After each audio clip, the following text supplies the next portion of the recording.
महाराष्ट्र राज्याचे cabinet minister Jaykumar Gore यांनी फलटण येथे मृत्युमुखी पडलेल्या पीडित डॉक्टर युवतीबद्दल जे वक्तव्य केलं ते अत्यंत असंवेदनशील आणि चीड आणणार आहे. मला या निमित्तानं गोरे साहेबांना सांगायचंय, जी मृत्युमुखी पडली ती डॉक्टर युवती गुन्हेगार नाही, ती या सडलेल्या क्रूर व्यवस्थेचा बळी आहे आणि आपण तिच्याबद्दल उघड-उघडपणे स्टेटमेंट करता. खरं तर राज्याचे मुख्यमंत्री देवेंद्र फडणवीस उर्फ देवाभाऊ यांनी माजी खासदार रणजित निंबाळकर यांना उघडपणे क्लीन चिट दिली, ते सुद्धा कुठलाही तपास होण्याआधी.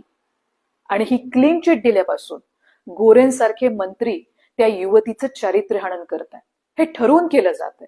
पण आज तर उघडपणे मंत्री गोरे यांनी त्या युवतीच्या चॅटबद्दल वक्तव्य केलं. मला या निमित्तानं गोऱ्यांना प्रश्न विचारायचा, आपल्याला कुठला नैतिक अधिकार आहे? तिच्या चॅटचं भांडवल आपण करत आहात, पण आपल्या चॅटचं काय? आपल्या चॅटबद्दल आपल्याला कोर्टात माफी मागावी लागली, कोर्टानं आपली चॅट अश्लील असल्याची टिप्पणी दिली, आपल्याला त्याची भरपाई देखील करावी लागली आणि आपण चॅटबद्दल बोलत आहात. थोडी तरी लाज बाळगा. पण हे जे वक्तव्य होत आहे त्या निमित्तानं आणखीन काही प्रश्न उपस्थित राहतात. एका बाजूला तपास चालू असताना, तो गोपनीय असताना इतकी संवेदनशील महत्वाची माहिती, पुरावे हे सार्वजनिक कसे होत आहे? कोण या मागे आहे? कोणाच्या हातानं ही माहिती पुरवली जाते? कोणाचे आदेश या मागे आहेत? कोणाकोणाला नेमकं वाचवण्याचा प्रयत्न होत आहे? देवाभाऊ, आपण गृहमंत्री आहात, आपणच या प्रश्नांची उत्तरं द्या.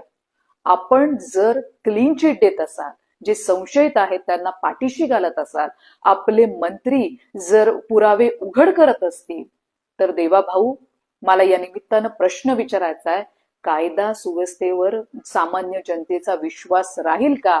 त्या पीडित युवतीच्या कुटुंबाला न्याय मिळेल का?